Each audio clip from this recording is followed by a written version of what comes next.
Today, a couple of annoying things happened, and I think that's the series of things that got me to talking about what I want to talk about today, which is not upgrading anything. So let's start at the beginning. The Witcher 3 doesn't work for me.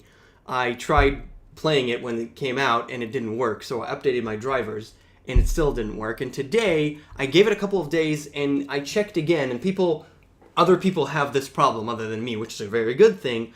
And I looked for more solutions that people have found, and one of them was actually to downgrade your drivers to your previous version. And I did that, and I tried playing it, and it actually worked better, or in my case, just longer, because it just works perfectly fine and then crashes.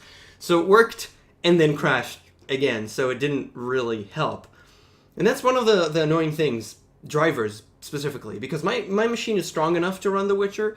Evidently, the game runs well at 60 FPS, on everything the lowest as possible to try and make it work a little bit better, but originally it did run on better settings than that. But it crashes, and it really isn't my system, it's just the driver's crap.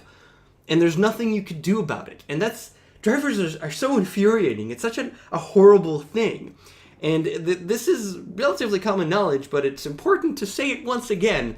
Don't update your drivers ever, unless you have to, which is what I did. I didn't update my drivers until something came along, The Witcher, which did not work, to which I said, hey, maybe I should update my drivers, and I was relatively, I don't want to say happy that I saw this is a special driver just in time for The Witcher 3. It was released the 18th of May, when The Witcher was in the 19th of May released, so it was, yeah, this is prepared for The Witcher, yay! And it doesn't work at all, which is so infuriating, because I want to play that damn game, and I paid good money for it. So, that sucks, and it's just, it really sucks.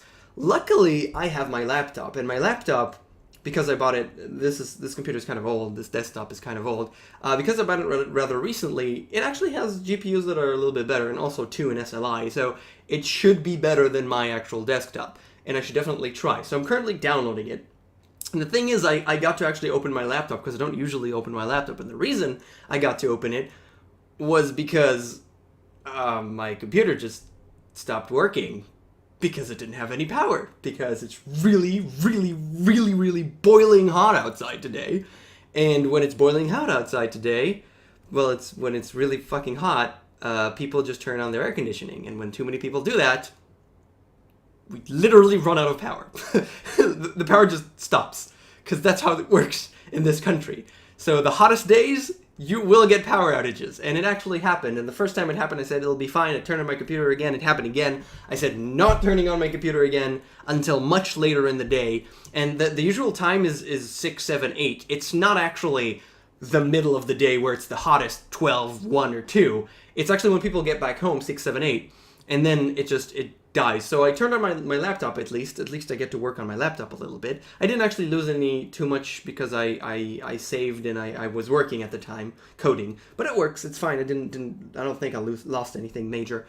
But it's definitely annoying. I got to open my laptop, and once I opened my laptop, other than starting to download The Witcher, which is 20 gigs, so it'll take a while, I also started syncing up stuff, which is something that I always do when I open up my laptop, because it's not every day that I open it, but also specifically because I'm going to MIT and I'm trying to prepare mentally to prepare the laptop for stuff that I may need. So I'm syncing a lot of stuff, and with that, I actually opened up. I'm using a program that I really, really like, and that I guess is not the most useful thing in the world anymore these days, because today we have cloud services such as Google Drive and Dropbox, so people sync stuff between computers and devices much better.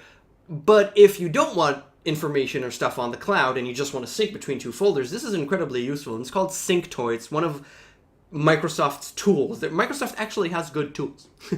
Some of them are actually pretty cool. One of them is just called SyncToy, and it does exactly what you think it does. It syncs. You just pick 2 folders, and in this case, it's a folder on this computer and a network folder for this computer, which, on the other computer just told it to properties, share, and has shared it on the network.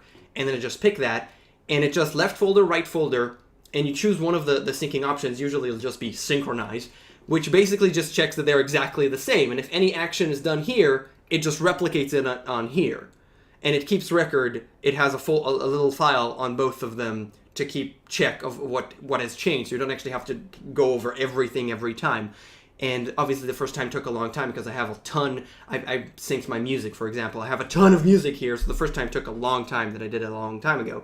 But if I had any changes, I just synced them, and it was very efficient. It's very nice, and it feels really good to sync it up. So Synctor is really, really useful just if you have any syncing needs and you don't want to put stuff on the drive. And then I thought about also looking up things, and I also installed lately a little tool that has something to do with Twitch, and it's a little tool. It's a live streamer for Twitch, which is it's nice. It allows you to run Twitch instead of on the web, just in VLC in your in your media player, video player mostly, on your computer instead, which is less. It's much more efficient, so you'll have less lag, really. So I installed that, and I installed it on my laptop, and it didn't work. So I installed an older version, and that did work. Just an older version of something. So this is like a grand rule in terms of computing, which is really annoying. But this kind of appears to be true. And especially when it comes to big programs, because it's a rule in life, but in computing it's so much more powerful. And it's don't fix what's not broken. If something works, just don't fix it. It's also a big thing in coding. But it happens for most people, you know, in terms of just standard programs. Just don't fix what's not broken. Don't upgrade. Really, just don't upgrade. And Skype on this desktop has been telling me to upgrade it for the longest time. And I always say, screw you, Skype, because I hate it when they do that. I hate it when Skype upgrades. And it's just horrible versions of Skype. And on my desktop, I had no choice to download this is a very old version of Skype that I'm running here. When I installed Skype on my desktop, it's actually a lot more recent version. And I hate it. It's crap. And it has ads on top of it in inconvenient places that I can't move, and it just takes up space, and it's so annoying, and I can't do anything about it. I tried removing the ads, but people are just annoyed with it online, and there's not much I can do. But here, I'm going to hold out for as long as Skype allows me to keep using it, and they will eventually be dicks and tell me, well, we're just not going to support you anymore, so you won't be able to log in, because screw you, you have to upgrade, at which point I will, because I want to keep using Skype. But for as long as you can, don't upgrade anything. Nothing. Just don't upgrade anything, because it'll break and stop working, and it's so annoying. God, it's so annoying. I can't even... God damn it, it's so annoying. And also, I have a website. So in my website, I'm using WordPress. And, 30%, 50% of the internet? I don't know. And it's a small blog, and it's much easier to handle when it's WordPress. You can always upgrade lots of things, and it's actually, I really don't want to, but a lot of times I actually do it because there's a lot of security update for WordPress.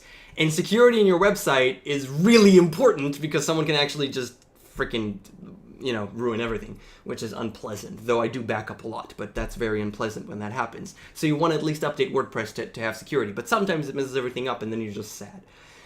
So for as long as you can, don't upgrade anything, because it messes everything up.